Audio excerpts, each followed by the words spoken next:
Hello there, Mike here at Wilton Auto and Tire Center.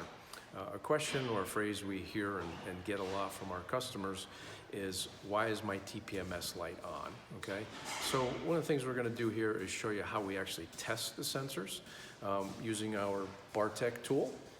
We've already gone ahead and done 3 of the wheels just to save some time for you here.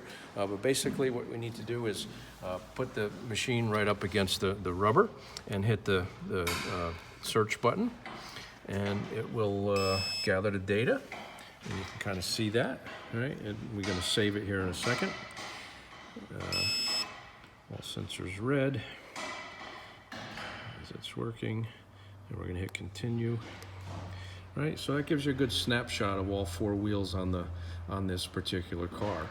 So what happens next is, depending on the vehicle, you may have to hook up a cable and hook it down into the OBD connector to get the computer to read all the sensors. Sometimes you just have to drive it, that type of thing. This is what a sensor actually looks like, right?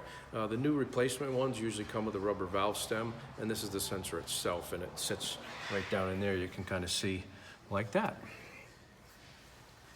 The steel valve stems, a lot of times they'll break, they'll corrode, they'll leak, and then we will upgrade you to a rubber type valve stem. Okay? Wilton Auto and Tire Center, thanks for watching.